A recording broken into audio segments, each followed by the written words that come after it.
ಭಾವನ. ನಾವು 8ನೇ ತರಗತಿಯಲ್ಲಿ ಓದುತ್ತಿದ್ದೇನೆ. ಇಂದು ನಾವು ಸೆಮಿನಾರ್ ಜೈನ ಮತ್ತು ಬೌದ್ಧ ಧರ್ಮದ್ದು. ಜೈನ ಮತ್ತು ಬೌದ್ಧ ಧರ್ಮ ನಮ್ಮ ದೇಶದಲ್ಲಿ ಹಲವಾರು ಸಂಸ್ಕೃತಿ ಮತ್ತು ಧರ್ಮಗಳಿಂದ ಕೂಡಿದೆ. ಅಂದರೆ ನಮ್ಮ ಭಾರತ ದೇಶವು ಹಲವಾರು ಸಂಸ್ಕೃತಿ ಮತ್ತು ಧರ್ಮಗಳಿಂದ ಕೂಡಿದೆ. ಇಲ್ಲೇ ಹುಟ್ಟಿ ಬೆಳೆದಂತಹ ಧರ್ಮಗಳು ಬಗೆ ಬಗೆಯ ವಿಧಾನಗಳನ್ನು ಹುಟ್ಟಿ ಹಾಕಿದೆ. ಅಂದ್ರೆ ನಮ್ಮ ಭಾರತ ದೇಶದಲ್ಲೇ ಹುಟ್ಟಿ ಬೆಳೆದಂತಹ ಧರ್ಮಗಳು ಆ ಧರ್ಮಕ್ಕೆ ಅನುಗುಣವಾಗಿ ವಿವಿಧ ಬಗೆ ಬಗೆಯ ನಿಯಮಗಳನ್ನು ಹುಟ್ಟಿ ಹಾಕಿದೆ.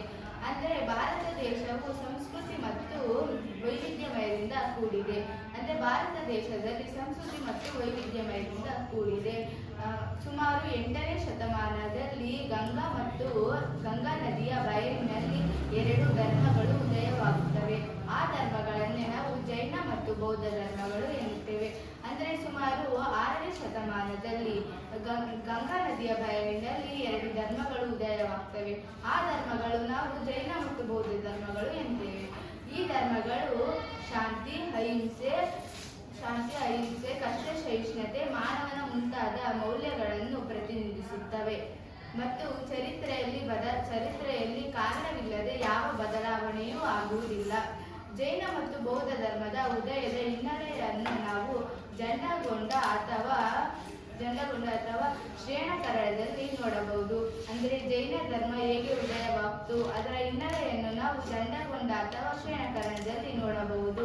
ವರ್ಣಶ್ರಾವವು ಶೂದ್ರರ ಸಮುದಾಯದ ನಂತರ ಬದುಕನ್ನು ದುಸ್ತರಗೊಳಿಸಿತು. ಅಂದರೆ ವರ್ಣಶ್ರಾವ ಶೂದ್ರರ ಬದುಕು ಸಮುದಾಯವನ್ನು ದುಸ್ತರಗೊಳಿಸಿತು. ಶೂದ್ರರು ಕೃಷಿ, ಮನೆಯ ಹಾಳುಗಳು ಮತ್ತು ಕುಶಲ ಕಸುಬುಗಳಲ್ಲಿ ಪಾತ್ರರಾಗಿದ್ದರು.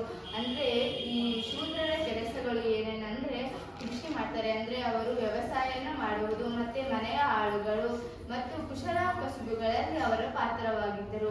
ಸ್ತ್ರೀಯರು ಮತ್ತು ಶೂದ್ರರು ಅಶುದ್ಧರೆಂದು ಪರಿಗಣಿಸಲ್ಪಟ್ಟಿದ್ದರು. ಮತ್ತೆ ಸ್ತ್ರೀಯರು ಅಂದರೆ ಹುಡುಗಿಯರು, ಮತ್ತೆ ಶೂದ್ರರು ಅಶುದ್ಧರೆಂದು, ಅವರು ಶುದ್ಧವಿಲ್ಲ ಅಶುದ್ಧರೆಂದು ಪರಿಗಣಿಸಲ್ಪಟ್ಟಿದ್ದರು. ಹೀಗಾಗಿಯೇ ಕೃಷಿ ಆಧಾರಿತ ಅರ್ಥವ್ಯವಸ್ಥೆಯು ಬದಲಾಗತೊಡಗಿತು. ನಗರಗಳು ಅಭಿವೃದ್ಧಿಯಾದಂತೆ ವ್ಯಾಪಾರಿಗಳ ಪ್ರಾಮುಖ್ಯತೆಯೂ ಹೆಚ್ಚತೊಡಗಿತು. ಅಂದರೆ ನಗರಗಳು ಅಭಿವೃದ್ಧಿ ಆದರೆ, ಅಂದರೆ ಒಂದು ನಗರದಲ್ಲಿ, ನಗರ ಅಂದರೆ ಸಿಟಿ, ಈಗ ಒಂದು ಸಿಟಿಯಲ್ಲಿ ಒಂದು ಸಿಟಿ ಐತೆ ಅಂದರೆ ಅದರಲ್ಲಿ 10-15 ಜನ ವ್ಯಾಪಾರಿಗಳಿರ್ತಾರೆ. ಅದರ ವ್ಯಾಪಾರಿಗಳ ಅಭಿವೃದ್ಧಿ ಪ್ರಾಮುಖ್ಯತೆ ಹೆಚ್ಚತೊಡಗಿತು. ಹೀಗಾಗಿ ಈ ಕೃಷಿ ಮತ್ತು ಇದರ ವ್ಯವಸ್ಥೆಯು ಬದಲಾಗತೊಡಗಿತು. ಮತ್ತು ಪ್ರಮುಖ ಬದಲಾವಣೆ ಏನಂದ್ರೆ ಆಡಳಿತ ಮತ್ತು ರಾಜಕೀಯ ಬದಲಾವಣೆಯೂ ಕೂಡ ಆಗತೊಡಗಿತು. ಜೈನ ಧರ್ಮವು ಯಾಕೆ ಅಷ್ಟು ಜನಪ್ರಿಯ ಮತ್ತು ಮನ್ನಣೆಯನ್ನು ಪಡೆದಿದೆ ಎಂಬುದನ್ನು ತಿಳಿಸುತ್ತದೆ.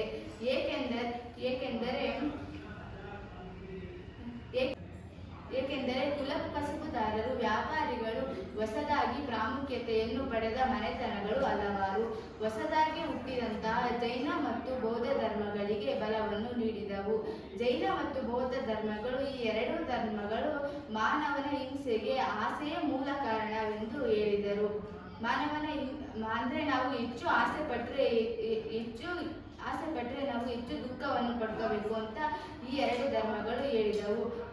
ಹಣದ ಸಂಪತ್ತಿನ ಸಂಗ್ರಹಣೆ, ಸುಖ ಭೋಗವನ್ನು ತ್ಯಜಿಸಿ ಸರಳ ಜೀವನ, ಶುದ್ಧ ಸಂಸಾರಿಕ ಜೀವನವನ್ನು ಈ 2 ಧರ್ಮಗಳು ಎತ್ತಿ ಹಿಡಿದವು. ಮತ್ತು ನಾವು ಜೈನ ಮತ್ತು ಬೌದ್ಧ ಧರ್ಮಗಳನ್ನು ಶ್ರಾವಣ ಪರಂಪರೆ ಎಂದು ಕರೆಯುತ್ತೇವೆ. ನಾನೀಗ ಜೈನ ಧರ್ಮದ ಬಗ್ಗೆ ಹೇಳ್ತೇವೆ. ಅತ್ಯಂತ ಪ್ರಮುಖ ಧರ್ಮಗಳಲ್ಲಿ ಒಂದಾದ ಧರ್ಮವು ಜೈನ ಧರ್ಮ. ಈ ಜೈನ ಧರ್ಮದಲ್ಲಿ ನಾವು 24 ತೀರ್ಥಂಕರನ್ನ ನೋಡುತ್ತೇವೆ. ಅದರಲ್ಲಿ ಮೊದಲನೆಯ ತೀರ್ಥಂಕರ ಹೆಸರು ಋಷಭ ಮತ್ತು 23ನೇ ತೀರ್ಥಂಕರ ಹೆಸರು ಪಾರ್ಶ್ವನಾಥ. ಅಂದರೆ ಈ ಜೈನ ಧರ್ಮದಲ್ಲಿ ಒಟ್ಟು 24 ತೀರ್ಥಂಕರರು ನೋಡ್ತೇವೆ.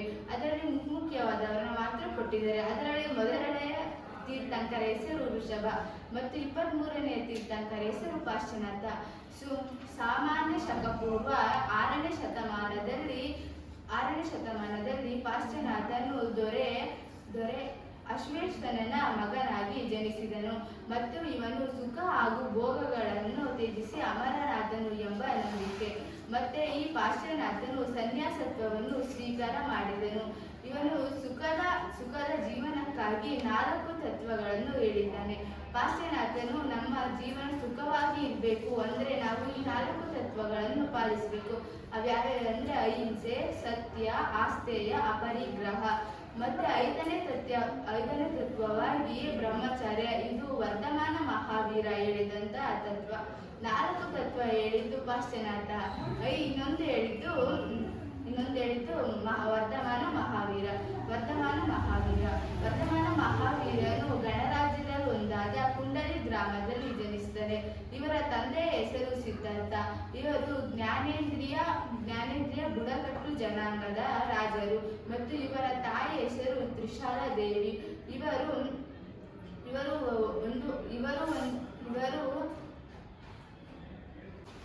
ಇವರ ತಾಯಿ ಹೆಸರು ತ್ರಿಶಾಲಾ ದೇವಿ. ಇವರು ಪ್ರಬಲ ಗಣರಾಜ್ಯದಲ್ಲೊಂದಾದ ಚಿಚ್ಚಲಿಯ ಮಹಾರಾಣಿ.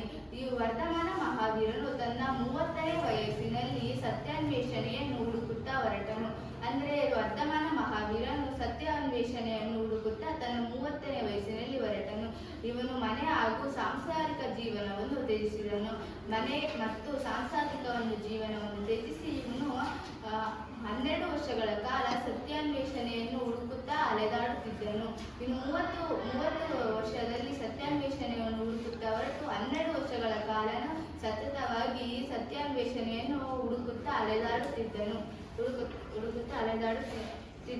ತಪಸ್ಸನ್ನು ಮಾಡಿದನು, ಉಪವಾಸ ಮಾಡಿದನು, ಸ್ವಯಂ ತನ್ನ ದೇಹವನ್ನು ದಂಡಿಸಿದನು. ಇವನಿಗೆ 42ನೇ ವಯಸ್ಸಿನಲ್ಲಿ ಇವನು ಕೈವಲ ಜ್ಞಾನವನ್ನು ಪಡೆದನು. ವರ್ಧಮಾನ ಮಹಾವೀರನು ತನ್ನ 42ನೇ ವಯಸ್ಸಿನಲ್ಲಿ ಕೈವಲ ಜ್ಞಾನವನ್ನು ಪಡೆದನು. ಕೈವಲ ಜ್ಞಾನ ಎಂದರೆ ಜ್ಞಾನೋದಯ ಎಂದರ್ಥ. ಇವನು ಇಂದ್ರಿಯಗಳನ್ನು ನಿಗ್ರಹಿಸಿ ಸುಖ ಹಾಗೂ ಯಾತನೆಗಳನ್ನು ನಿಯಂತ್ರಣದಲ್ಲಿ ಇರಿಸಿಕೊಂಡಿದ್ದನು.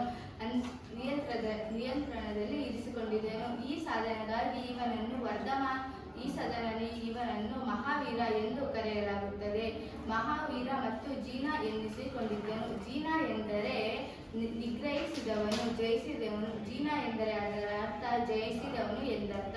ಹೀಗಾಗಿಯೇ ಇವನ ಅನುಯಾಯಿಗಳನ್ನೇ ನಾವು ಜೈನರು ಎನ್ನುವರು. ವರ್ಧಮಾನ ಮಹಾವೀರನ ಅನುಯಾಯಿಗಳನ್ನೇ ನಾವು ಜೈನರು ಎನ್ನುವರು. ವರ್ಧಮಾನ ಮಹಾವೀರ ಉಳಿದ ತನ್ನ 30 ವರ್ಷಗಳನ್ನು ಗಂಗಾ ಮತ್ತು ಯಮುನಾ ನದಿಯ ಬಯಲಿನ ಪ್ರದೇಶದ ಜನರಿಗೆ ತಿಳುವಳಿಕೆಯನ್ನು ಬೋಧಿಸುತ್ತಾ ಕಳೆದನು. ಅಂದರೆ ವರ್ಧಮಾನ ಮಹಾವೀರ ತನ್ನ ಉಳಿದ 30 ವರ್ಷಗಳನ್ನು ಗಂಗಾ ಮತ್ತು ಯಮುನಾ ನದಿಯಲ್ಲಿ ಇದ್ದಂತಹ ಪ್ರದೇಶದ ಜನರಿಗೆ ತಿಳುವಳಿಕೆ ಮತ್ತು ಅವನ ಬೋಧನೆಗಳನ್ನು ಬೋಧಿಸುತ್ತಾ ಕಳೆದನು. ಇವನು ಪಶ್ಚಿಮ ಬಂಗಾಳಕ್ಕೂ ಬೋಧನೆಗಳನ್ನು ಬೋಧಿಸುತ್ತಾ ಪ್ರಯಾಣಿಸಿದನು. ಇವನು ತನ್ನ 72ನೇ ವಯಸ್ಸಿನಲ್ಲಿ ಇವನು ಬಿಹಾರದ ಪಾವಾಪುರಿಯಲ್ಲಿ ನಿರ್ವಾಣವನ್ನು ಹೊಂದನು. ಅವನು ನೆಲೆಸಿದನು. ಬಿಹಾರದ ಪಾವಾಪುರಿಯಲ್ಲಿ ನಿರ್ವಾಣವನ್ನು ಹೊಂದನು. ವರ್ಧಮಾನ ಮಹಾವೀರನು 5 ಪ್ರತಿಜ್ಞೆಗಳನ್ನು ಹಾಗೂ 3 ನಿಯಮಗಳನ್ನು ಬೋಧಿಸಿದನು. ಅವ್ಯಾವಂದ್ರೆ 5 ಪಂಚಪ್ರತಿಜ್ಞೆಗಳು ಅಂತ ಕರಿತೀವಿ. ಪಂಚಪ್ರತಿಜ್ಞೆಗಳು ಅವ್ಯಾವ್ಯಾವಪ್ಪ ಅಂದ್ರೆ ಸತ್ಯ, ಅಹಿಂಸೆ, ಆಸ್ತೇಯ, ಅಪರಿಗ್ರಹ, ಬ್ರಹ್ಮಚರ್ಯ. ಮತ್ತು ತ್ರಿರತ್ನಗಳು ಅವ್ಯಾವ್ಯಾವಂದ್ರೆ ಸಮ್ಯಕ್ ದರ್ಶನ, ಸಮ್ಯಕ್ ಚಾರಿತ್ರ, ಸಮ್ಯಕ್ ಜ್ಞಾನ. ಇವು 5 ತ್ರಿರತ್ನಗಳು. ಜೈನ ಧರ್ಮದವರು ಸಂಪೂರ್ಣವಾಗಿ ದೇವರ ಇರುವಿಕೆಯನ್ನು ಇವರು ನಿರಾಕರಿಸುವುದಿಲ್ಲ. ಅಂದರೆ ಜೈನ ಧರ್ಮದವರು ದೇವರು ಇದ್ದಾನೆ ಅಂತನೂ ವಾಸಲ್ಲ, ದೇವರು ಇಲ್ಲ ಅಂತನೂ ವಾಸಲ್ಲ. ಮತ್ತು ಇವರು ನಾಸ್ತಿಕರು ಎಂಬುದನ್ನು ಒಪ್ಪುತ್ತಾರೆ. ಪ್ರಪಂಚದ ಆಗು ಹೋಗುಗಳಲ್ಲಿ ದೇವರು ಪಾತ್ರ ವಹಿಸುತ್ತದೆ. ಇಲ್ಲಿ ಜೀನಗಿಂತ ಕೆಳಗಿನ ಸ್ಥಾನದಲ್ಲಿ ದೇವರನ್ನು ಇಡಲಾಗಿದೆ. ಅಂದರೆ ಜೈನ ಧರ್ಮದವರು ದೇವರು ಇದ್ದಾನೆ ಅಂತನೂ ಹೇಳಲ್ಲ, ಇಲ್ಲ ಅಂತನೂ ಹೇಳಲ್ಲ. ನಾಸ್ತಿಕರು ಅಂದ್ರೆ ದೇವರನ್ನು ಇಲ್ಲ ಅಂತ ಒಪ್ತಾರಲ್ಲ, ಅವರನ್ನೇ ನಾವು ನಾಸ್ತಿಕರು ಅಂತ ಕರಿತೀವಿ. ಆದರೆ ಇವರು ನಾಸ್ತಿಕರು ಎಂಬುದನ್ನು ಒಪ್ಪುತ್ತಾರೆ. ಮತ್ತೆ ಇಲ್ಲಿ ಜೀನಗಳಿಗಿಂತ ಕೆಳಗಿನ ಸ್ಥಾನದಲ್ಲಿ ದೇವರನ್ನು ಇಡಲಾಗಿದೆ. ಎಲ್ಲಾ ಚಾರ ವಸ್ತುಗಳಲ್ಲಿಯೂ ಜೀವವಿದೆ ಎಂಬುದು ಜೈನ ಧರ್ಮದ ನಂಬಿಕೆ. ಅಂದ್ರೆ ಎಲ್ಲಾ ವಸ್ತುಗಳಲ್ಲೂ ಜೀವವಿದೆ ಎಂಬುದು ಇವರ ನಂಬಿಕೆ. ಜೀವ ಮತ್ತು ಆತ್ಮ ಶುದ್ಧೀಕರವಾಗಬೇಕು ಪುನರ್ಜನ್ಮದಿಂದ ಮಾತ್ರ ಸಾಧ್ಯ ಎಂಬುದು ಇವರ ನಂಬಿಕೆ. ಆತ್ಮ ಮತ್ತು ಜೀವ ಪರಿಶುದ್ಧವಾಗಬೇಕೆಂದರೆ ಅದು ನಮ್ಮ ಪುನರ್ಜನ್ಮದಿಂದ ಮಾತ್ರ ಸಾಧ್ಯ ಎಂಬುದು ಇವರ ನಂಬಿಕೆ. ನಿರ್ವಾಣ ಸಾಧ್ಯ. ಈ ಶುದ್ಧೀಕರಣವು ತಪಸ್ಸು, ಉಪವಾಸ ಹಾಗೂ ದೇಹ ದಂಡನೆಯಿಂದ ಆಗುವ ದೇಹದ ಪರಿಶ್ರಮದ ನಾಶದಿಂದ ಮಾತ್ರ ಸಾಧ್ಯ ಎಂಬುದು ಇವರ ನಂಬಿಕೆ. ಅಂದರೆ ನಾವು ನಮ್ಮ ದೇಹ ಮತ್ತು ಮನಸ್ಸು ಶುದ್ಧಿ ಆಗಬೇಕು ಅಂದರೆ ತಪಸ್ಸು, ಉಪವಾಸ ಮತ್ತೆ ನಮ್ಮ ದೇಹಕ್ಕೆ ನೀಡುವ ದಂಡನೆಯ ನಾಶದಿಂದ ಮಾತ್ರ ನಮ್ಮ ಶುದ್ಧೀಕಾರವಾಗುವುದು ಎಂಬ ಇವರ ನಂಬಿಕೆ. ಇದನ್ನು ನಾವು ಉಲ್ಲೇಖನ ಎಂದು ಕರೆಯುವರು. ಈ ಜೈನ ಧರ್ಮದಲ್ಲಿ ನಾವು ಶ್ವೇತಾಂಬರರು ಹಾಗೂ ದಿಗಂಬರರು ಎಂಬ ಎರಡು ಪಂಥಗಳನ್ನು ನೋಡಬಹುದು. ಬಿಳಿಯ ಉಡುಪನ್ನು ಧರಿಸಿದ ಋಷಿಮುನಿಗಳನ್ನು ನಾವು ಶ್ವೇತಾಂಬರರು ಎನ್ನುವರು. ಬಿಳಿಯ ಉಡುಪನ್ನು ಧರಿಸಿದ ಮುನಿಗಳು ಮತ್ತು ಅವರ ಅನುಯಾಯಿಗಳನ್ನೇ ನಾವು ಶ್ವೇತಾಂಬರರು ಅಂತ ಕರಿತೀವಿ. ಉಡುಪನ್ನೇ ಧರಿಸದೇ ಇರುವ ಮತ್ತು ಋಷಿಮುನಿಗಳನ್ನು ನಾವು ದಿಗಂಬರರು ಅಂತ ಕರಿತೀವಿ. ಉಡುಪನ್ನು ಧರಿಸಿದವರು ಶ್ವೇತಾಂಬರರು, ಉಡುಪನ್ನೇ ಧರಿಸದೇ ಇರುವವರು ದಿಗಂಬರರು. ಇದನ್ನ ನಾವು ದಿಗಂಬರರು ಅಂತ ಕರಿತೀವಿ. ಈ ವರ್ತಮಾನ ಮಹಾವೀರ ಬೋಧಿಸಿದಂಥ ಬೋಧನೆಗಳನ್ನು 12 ಗ್ರಂಥದಲ್ಲಿ ಸಂಗ್ರಹ ಮಾಡಿ ಇಡಲಾಗಿದೆ. ಅದನ್ನು ಅವರುಗಳು 12 ಅಂಗಗಳು ಎಂದು ಕರೆಯುತ್ತಾರೆ. ಮತ್ತು ಈ ವಿಚಾರಗಳು ಪ್ರಾಕೃತ ಭಾಷೆಯಲ್ಲೂ ದೊರೆಯುತ್ತವೆ. ಕನ್ನಡ, ತಮಿಳು, ತೆಲುಗು ಹಾಗೂ ಮರಾಠಿ ಭಾಷೆಯಲ್ಲೂ ಈ ಗ್ರಂಥಗಳು ದೊರೆಯುತ್ತವೆ. ಮತ್ತು ಪಂಪ, ಚೆನ್ನ, ಹೊನ್ನ ಮತ್ತು ಇತರ ಮುಂತಾದ ಕವಿಗಳು ಇವರು ಜೈನ ಧರ್ಮಕ್ಕೆ ಸೇರಿದವರು. ಇಷ್ಟನ್ನು ಹೇಳಲು ಅವಕಾಶ ಮಾಡಿಕೊಟ್ಟು ತಮ್ಮೆಲ್ಲರೂ ಧನ್ಯವಾದಗಳು. ನನ್ನ ಹೆಸರು ಮಹಾಲಕ್ಷ್ಮಿ. ನಾನು 8ನೇ ತರಗತಿಯಲ್ಲಿ ಓದುತ್ತಿದ್ದೇನೆ. ಜೈನ ಧರ್ಮದ ಬಗ್ಗೆ ನನ್ನ ಗೆಳತಿಯಾದ ಭಾವನ ಮತ್ತು ಬೌದ್ಧ ಧರ್ಮದ ಬಗ್ಗೆ ನನ್ನ ಗೆಳತಿಯಾದ ಲೇಖನ ಅವರು ತಿಳಿಸ್ಕೊಟ್ರು. ಅದು ಮುಂದುವರೆದ ಭಾಗ ವಿದೇಶಿಯ ತಳಿ. ಅದ್ರ ಬಗ್ಗೆ ನಾನು ಇವತ್ತು ನಿಮಗೆ ತಿಳಿಸ್ಕೊಡ್ತೀನಿ. ಇದೇ ಕಾಲಘಟ್ಟದಲ್ಲಿ ಗ್ರೀಕರ ನಗರ ರಾಜ್ಯಗಳು ವಿಕಸಿತಗೊಂಡಿದ್ದವು. ಪ್ರಾಚೀನ ಪರ್ಷಿಯಾ ಒಂದು ಪ್ರಬಲ ರಾಜ್ಯವಾಗಿ ಬೆಳೆದಿತ್ತು. ಈ 2 ಪ್ರದೇಶಗಳು ನಿರಂತರ ಸಂಘರ್ಷಕ್ಕೆ ಗುರಿಯಾದವು. ಪ್ರಾಚೀನ ಪರ್ಷಿಯಾನ ಆಳಿದವರಲ್ಲಿ ಆಕಿಮೆನಿಯನ್ನರು ಕೂಡ ಮುಖ್ಯರು. ಸಾಮಾನ್ಯ ಶಕ ಪೂರ್ವ 6ನೇ ಶತಮಾನದಲ್ಲಿ ಈ ಮನೆತನದ ದೊರೆಯಾದ ಡೇರಿಯಸನ್ ರವರು ಪ್ರಬಲ ಸಾಮ್ರಾಜ್ಯವನ್ನು ಕಟ್ಟಿದ್ದರು. ಇವನ ಕಾಲದಲ್ಲಿ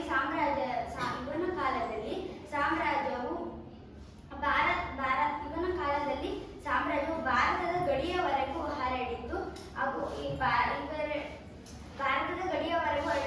ಪರ್ಷಿಯಾವನ್ನು ಗೆದ್ದ ಅಲೆಕ್ಸಾಂಡರ್ ಗ್ರೀಕ್ ಅವರು ಕಂದ ಹಸನ್ ಹಾಗೂ ಹಿಂದೂ ಕುಶನ್ ಮಾರ್ಗದ ಮೂಲಕ ಹಿಂತಿರುಗಿದರು ಹಾಗೂ ರವಿ ಮತ್ತು ಬಿಯನ್ ನದಿಗಳವರೆಗೆ ಅವರು ತಲುಪಿದರು. ಅದರ ಮುಂದೆ ಅವರು ಬರಲು ಸಾಧ್ಯವಾಗಲಿಲ್ಲ. ಆಗ ಅವರು ಭಾರತದ ಗಡಿ ದಾಟಿ ಹಿಂದಿರುಗುವಾಗ ಅವರು ಬ್ಯಾಬಿಲೋನಿಯಾದವರೆಗೆ ಸಾಗಿ ಮೃತನಾದರು. ಎಲ್ಲರಿಗೂ ನಮಸ್ಕಾರ. ನನ್ನ ಹೆಸರು ಲೇಖನ. ನಾನು 8ನೇ ತರಗತಿಯಲ್ಲಿ ವ್ಯಾಸಂಗ ಮಾಡುತ್ತಿದ್ದೇನೆ. ಇಂದು ಸೆಮಿನಲ್. ನನ್ನ ಗೆಳತಿಯಾದ ಭಾವನ ಜೈನ ಧರ್ಮದ ಬಗ್ಗೆ ತಿಳಿಸ್ಕೊಟ್ಲು. ನಾನೀಗ ಬೌದ್ಧ ಧರ್ಮದ ಬಗ್ಗೆ ತಿಳಿಸ್ಕೊಡ್ತೀನಿ. ಅದರಲ್ಲಿರೋ ಚತುರ್ಯಾಯ ಸತ್ಯಗಳು ಮತ್ತೆ ಅಷ್ಟಾಂಗ ಮಾರ್ಗಗಳು, ಹೊಸ ಅನುಯಾಯಿಗಳು, ಅವ್ರ ಬಗ್ಗೆ ನಾನು ತಿಳಿಸ್ಕೊಡ್ತೀನಿ. ಬೌದ್ಧ ಧರ್ಮ ಅಂದ್ರೆ ನಮಗೆಲ್ಲ ನೆನಪಾಗೋದು ಗೌತಮ ಬುದ್ಧ. ಈ ಗೌತಮ ಬುದ್ಧನ ಮೊದಲನೇ ಹೆಸರು ಸಿದ್ಧಾರ್ಥ ಅಂತ. ಗೌತಮ ಬುದ್ಧನೆಂದೇ ಪ್ರಸಿದ್ಧನಾದ ಸಿದ್ಧಾರ್ಥನು ಶಾಲಿಯನ ಶಕ ಪೂರ್ವ 6ನೇ ಶತಮಾನದಲ್ಲಿ ಜನಿಸ್ತಾನೆ. ಇವನು ಸಿದ್ಧಾರ್ಥ ಇರ್ತಾನಲ್ಲ, ಹಾಗಾದ್ರೆ ಗೌತಮ ಬುದ್ಧ ಇವನು 6ನೇ ಶತಮಾನದಲ್ಲಿ ಜನಿಸ್ತಾನೆ. ತಂದೆ ಶುದ್ಧೋಧನ. ಇವ್ರ ತಂದೆ ಹೆಸರೇನು ಅಂದ್ರೆ ಶುದ್ಧೋಧನ. ಇವರ ತಂದೆ ಏನ್ ಕೆಲಸ ಮಾಡಿರ್ತಾರೆ ಅಂದ್ರೆ ಶಾಕ್ಯ ಗಣ ಸಂಘದ ರಾಜ ಆಗಿರ್ತಾರೆ. ಇವನು ಒಂದು ಸಂಘದ ರಾಜ ಆಗಿರ್ತಾರೆ. ಸಿದ್ಧಾರ್ಥನು ರಾಜರ ಭೋಗವನ್ನು ಹಾಗೂ ತನ್ನ ಸಂಸಾರದ ಸುಖವನ್ನು ತ್ಯಜಿಸಿ ಸನ್ಯಾಸತ್ವವನ್ನು ಸ್ವೀಕರಿಸ್ತಾನೆ. ಇವನ್ ಏನ್ ಮಾಡ್ತಾನೆ ಅಂದ್ರೆ ಅಪ್ಪ ರಾಜ ಆಗಿರ್ತಾರಲ್ಲ, ಅವ್ರ ತಂದೆ ಅಕಸ್ಮಾತ್ ತೀರೋಗಿದ್ರೆ ಇವತ್ತು ರಾಜಭೋಗನ ಅನುಭವಿಸಬಹುದಾಗಿತ್ತು. ಆದ್ರೂ ಅವನು ಅದನ್ನ ಬಿಟ್ಟು ತನ್ನ ಸುಖ ಮದ್ವೆ ಆಗಿತ್ತು ಅವನ ಹೆಂಡತಿ ಸಂಸಾರದ ಸುಖವನ್ನು ಸಹ ತ್ಯಜಿಸಿ ಅವನು ಸನ್ಯಾಸತ್ವವನ್ನು ಸ್ವೀಕರಿಸ್ತಾನೆ. ಪ್ರಚಲಿತ ಬದುಕಿನ ದಾರಿಯನ್ನು ಕಂಡು ಸತ್ಯ ಹುಡುಕಾಟದಲ್ಲಿ ನಿರತವಾಗಿ ಜ್ಞಾನೋದಯವನ್ನು ಕಂಡು ಬುದ್ಧನಾದನು. ಇವನು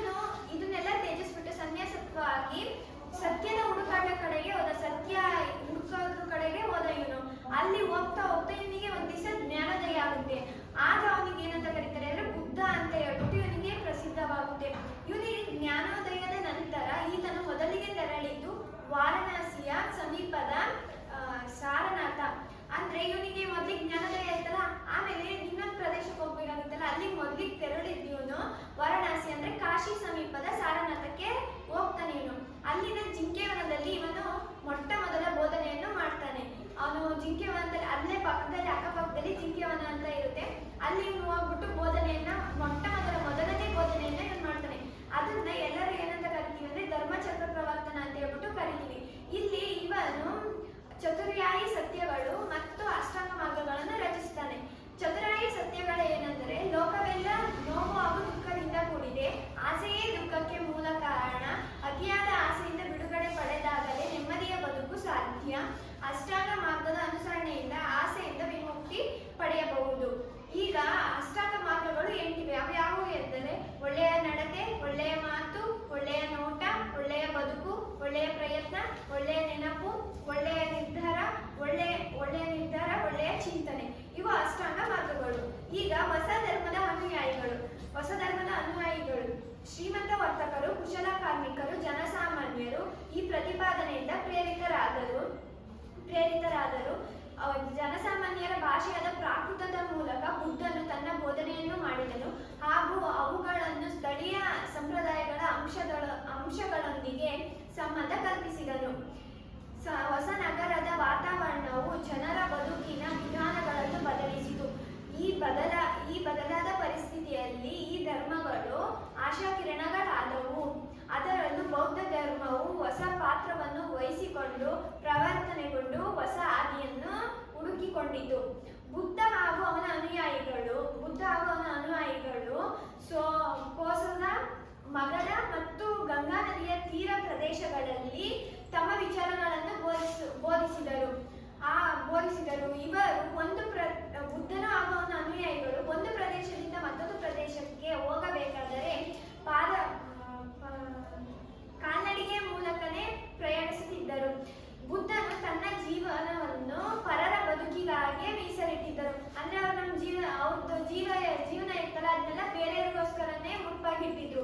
ಹೀಗೆ ಅವ್ರ ಸಾರ್ಥಕ ಬದುಕು ನಡೆಯುತ್ತಿತ್ತು. ಹೀಗೆ ನಡೆಯುತ್ತಾ ಅವರ 80ನೇ ವಯಸ್ಸಿನಲ್ಲಿ ಇವರ ಸಾರ್ಥಕ ಬದುಕು ಕುಶಿನಗರದಲ್ಲಿ ಅಂತ್ಯಗೊಂಡಿತು. ಅವರು ನಿಧನವನ್ನ ಹೊಂದ್ರು. ಇದನ್ನು ನಾವು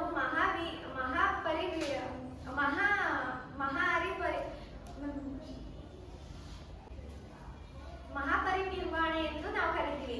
ಬುದ್ಧನು ವಿಹರಿಸಿದ ಪ್ರದೇಶಗಳಲ್ಲಿ ವಿಹಾರಗಳನ್ನು ಕಾಲಾಂತರದಲ್ಲಿ ನಿರ್ಮಿಸಲಾಯಿತು. ಅವನ ಅಸ್ಥಿಪಂಜರ, ಕಳೆಬರಹ ಮತ್ತು ಮೂಳೆಗಳನ್ನು ಅವನ ನೆನಪಿನಲ್ಲಿ ಸಂರಕ್ಷಿಸಲಾಯಿತು. ಅವನ ನೆನಪಿಗೋಸ್ಕರ ಇದನ್ನೆಲ್ಲ ಅವರು ಸಂರಕ್ಷಿಸಿದ್ರು.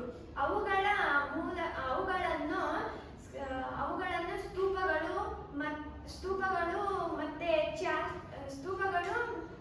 ಸ್ತೂಪಗಳು ಚೈತ್ಯಾಲಯಗಳಲ್ಲಿ ಅವ್ರು ಮಾಡಿರೋ ಸಾಧನೆ ಆಗಿರ್ಬೋದು, ಬೋಧನೆ ಆಗಿರ್ಬೋದು, ಎಲ್ಲದನ್ನೂ ಅಲ್ಲಿ ಸಂರಕ್ಷಿಸುತ್ತಾ ಮತ್ತೆ ಪೂಜಿಸಲು ತೊಡಗಿದರು. ಹೀಗೆ ಪ್ರಾರಂಭವಾದದ್ದೇ ಮೊಟ್ಟ ಮೊದಲ ದೇವಾಲಯ, ವಿಗ್ರಹ ಹಾಗೂ ಮೂರ್ತಿ ಪೂಜೆಗಳು. ಇಲ್ಲಿಂದನೇ ಪ್ರಾರಂಭವಾಗ್ತಾ ಹೋಯ್ತು. ನಾವೀಗಲೇ ಮೂರ್ತಿ ಪೂಜೆ ಮಾಡ್ತೀವಿ ದೇವಸ್ಥಾನದಲ್ಲಿ ಇಟ್ಟು, ಅದು ಅಲ್ಲಿಂದನೇ ಪ್ರಾರಂಭವಾಯಿತು. ಬುದ್ಧನ ಮರಣದ ನಂತರ ತನ್ನ ಅನುಯಾಯಿಗಳು ಅವನು ಬೋಧಿಸಿದ ಬೋಧನೆ ಮತ್ತು ಸಂಪ್ರದಾಯಗಳನ್ನು ತ್ರಿಪಿಟಕಗಳಲ್ಲಿ ಸಂರಕ್ಷಿಸಲಾಯಿತು.